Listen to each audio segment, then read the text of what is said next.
만군의 여호와 하나님, 참된 왕은 여호와 하나님이시다. 만군의 여호와라는 이름이요. 학계가 2장으로 되어져 있는데 이 학계에 13번이나 나와요. 만군의 여호와. 이 스가랴 같은 경우에는 이 14장 가운데 거의 46번 정도, 그 정도 만군의 여호와. 그리고 말라기는 4장으로 되는데 24번 가까이 만군의 여호와. 왕신 하나님, 만군의 여호와. 이 단어가 학계도 만군의 여호와 하나님이죠. 이야기죠. 성전 중단 후 16년이 지난 후 학계 선지자와 스가랴 선지자가 활동을 합니다. 이 학계 선지자와 스가랴 선지자는 2개월 차로 사역을 시작하게 돼요. 이제 학계 축제 축일이라는 이름을 갖고 있는데 아마도 그 어떤 그 유월절이나 오순절, 초막절 등 어떤 축제와 관련되었을 때 관련된 이름을 갖고 있다. 또 그 축제 때 이렇게 태어나셨을 것으로 보기도 합니다. 1차 포로로 그 바벨론 포로로 잡혀갔다가 1차 귀환 때 예루살렘으로 귀환했던 나이 많은 선지자로 우리가 그렇게 보고 있습니다. 스가랴보다는 이 2달 먼저 시험을 받았다. 그래서 학계 선지자는 다리오 왕 2년 6월에 그 예언을 시작하게 되고요. 스바냐는 다리오 왕 2년 8월에 2달 뒤에 선명을 받게 되는 거죠. 배경은 성전 건축이 시작되는 536년, 기원전 536년.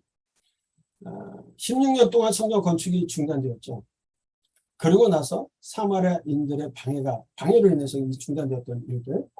그래서 이제 하나님 앞에 다시 성전 재건을 독려하는 설명을 받게 되는 거죠. 촉구하시는 일들이 있습니다. 기원전 520년에 성전 건축이 재개되고요. 총독 다뜨네와 스달보스네의 편지를 통해서 이 메데 앙메다궁에서 두루마리를 발견하게 되는데 이 고레스 왕의 원년에 발표했던 그 조서가 찾게 되어지고 다리오 왕은 그 성전 재건을 승인하게 되고 적극적으로 또 도우라고 말을 하죠. 그래서 다리오 왕 6년 아달월 3일에 성전 공사가 완공되었다. 건축을 재개한 지 4년 반 만에 완공되었음을 우리가 볼 수가 있습니다. 그리고 우리가 아까 앞에 살펴본 것처럼 다리오 왕 1세 때 학계와 스가랴 선지자가 예언하게 되어지고 성전이 완공되어지는 시기가 다리오 1세 때 있었던 일이다. 기록 목적은 학계 선지자는 끊임없이 하나님께서 어떤 분이신지를 강조하고 계세요. 학계는 하나님께서 만군의 여호와라는 표현을 반복해서 사용하고 있습니다. 하나님께서 모든 신들 가운데 유일하시고 참되신 분이라고 고백하고 있는 거죠. 만군의 여호와. 결국 만군의 여호와이신 하나님을 이스라엘 백성들에게 알려서 성전 건축의 재건에 힘쓰도록 하고 또 백성들의 이기적이었던 욕심들을 제거하고 하나님 우선주의 신앙으로 인도하기 위해서 기록했다. 학계는 2장으로 되어져 있어요.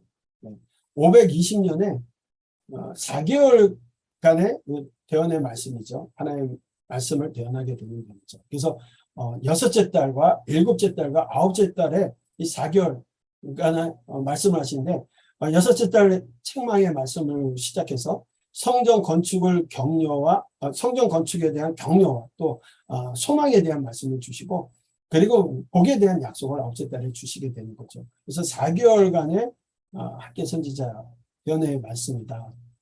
자, 먼저 건축을 중단했던 그 내용들에 대해서 책망과 재건 명령을 주시는데요. 학계 선지자에게 임한 첫 번째 말씀이 성전 재건을 방치한 백성들을 책망하면서 성전 건축을 다시 시작하는 축복의 말씀을 주셔요. 6째 달 1일에 말씀을 주시는 거예요. 백성들은 성전 건축이 중단되자 성전을 건축할 시기가 이르지 않은 너무 우리 시기상조였던 거 아니냐 핑계를 대었죠. 그리고 나서는 근데 처음 왔을 때 정말 성전의 회복과 이스라엘 회복을 소망했지만 현실은 성전이 재건되는 게 멈춰지고 나니까 현실적으로 다가오는 게 뭐냐? 자신들의 삶에 집중하는 거예요.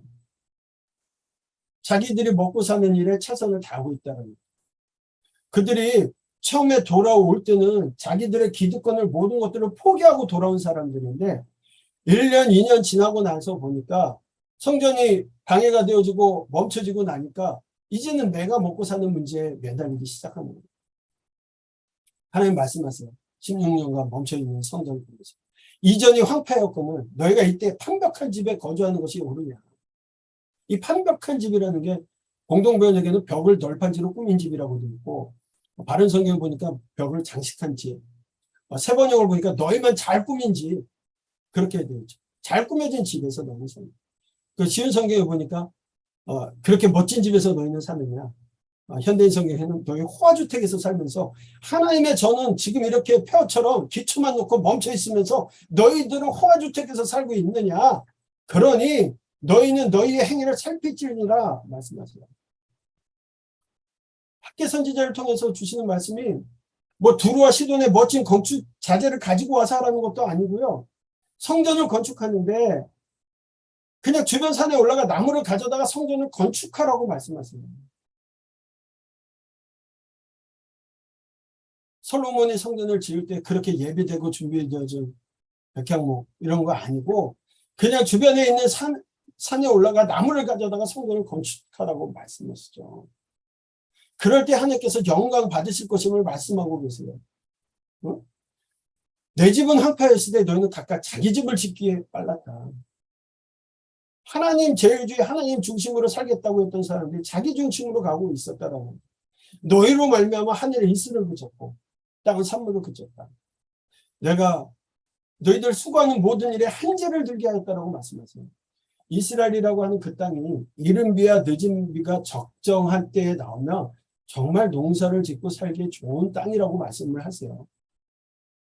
그런데 그들이 그렇게 살아가니까 하나님께서 하늘에서 이슬을 그쳤고 땅에 산물을 그쳤다. 이른 비와 늦은 비도 주시지 아니하고 이슬마저도 그쳤고 땅은 산물을 그쳤다.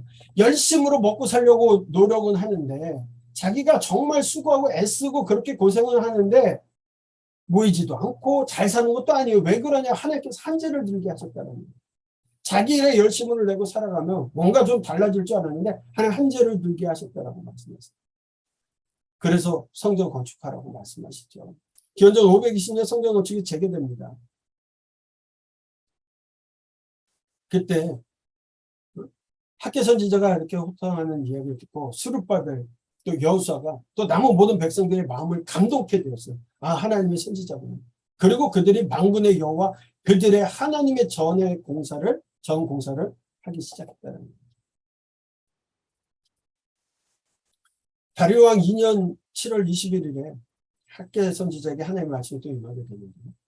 520년 10월 17일. 이때는 성령 공사가 시작된 지 약 한 달 정도 됐을 때입니다.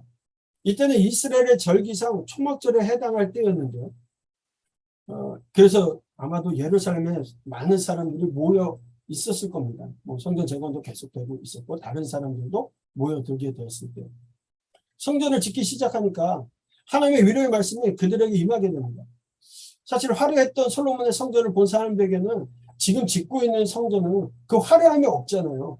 금은보화를 준비해서 하는 게 아니라 하나님께서 산에서 나무를 해다가 성전을 지라고 하시니 정말 그렇게 보았을 때는 초라한 성전이기에 보잘것없어 보일 수 있었다는 거예요. 니들 눈에는 이것이 보잘것없지 아니야. 보잘것없지 않냐. 그러나 스룹바벨아, 여호수아야, 모든 백성들아, 내가 너희와 함께 하겠다. 내가 너희와 함께 한다고 만군의 하나님께서 말씀하세요. 그러니까 여호와 하나님께서 백성에게 굳세게 일하라고 하나님께서 너희와 함께 하시겠다고 말씀해요. 굳세게 하라. 굳세게 할지어다. 굳세게 하라. 굳세게 하라는 게 뭐냐면 하나님께서 함께 하신다는 거예요. 백그라운드가 돼주신다는 말씀이잖아요. 백그라운드. 하나님 뒷배경이 돼주실 테니까 굳세게 가라. 내가 함께 한다. 말씀하세요. 여러분 욥에게 하나님께서 욥을 만나 주셨을 때 뭐라고 하세요? 너는 대장부처럼 허리를 동이고 나오라.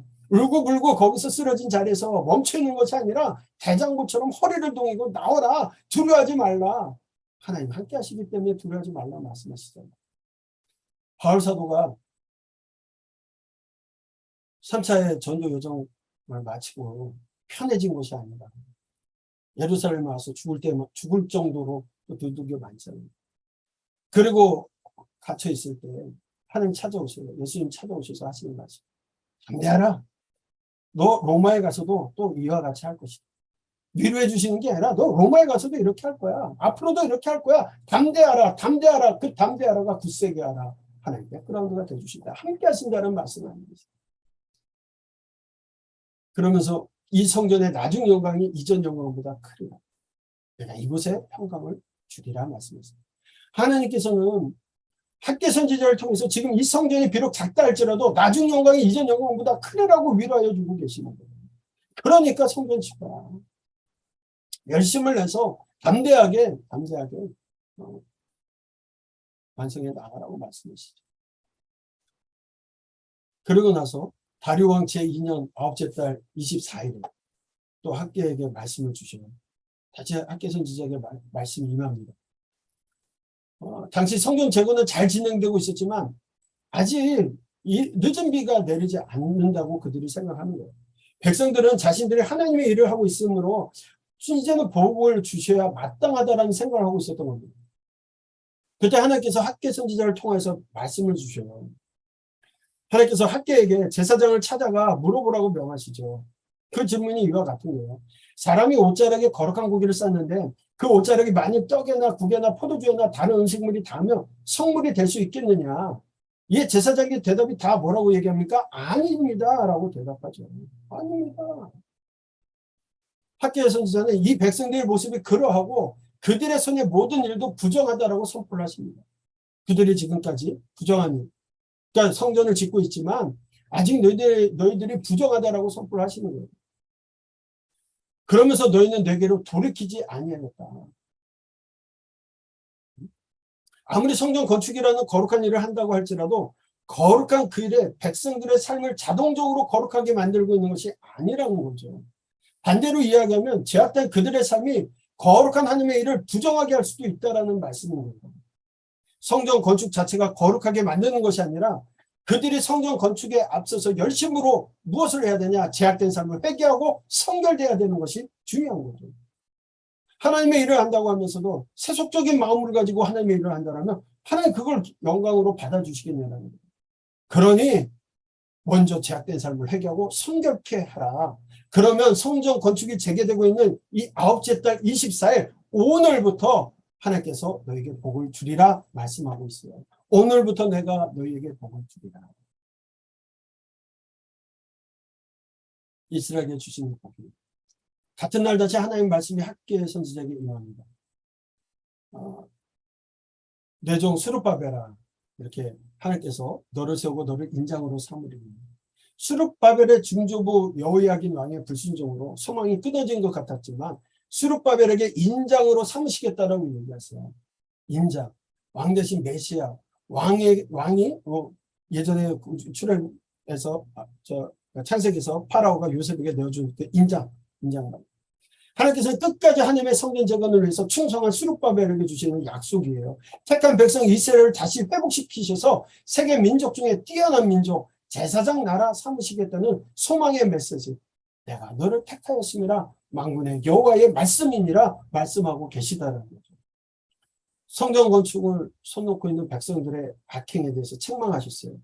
성전에 임할 영광의 소망과 성전 건축을 시작한 이후로 복을 주실 것이며 이 성전 재건이 앞장섰던 스룹바벨을 인장 도장으로 삼으셔서 만국을 심판하시겠다라고 하시는 거죠. 복 주심의 약속은 택한 백성 이스라엘을 다시 회복시키셨어요. 세계 민족 중에 뛰어난 민족, 제사장, 나라 삼으시겠다고 하는 그 소망의 메시지가 바로 학계 선지자를 통해서 주시는 말씀입니다. 만군의 여호와 하나님, 참된 왕은 여호와 하나님.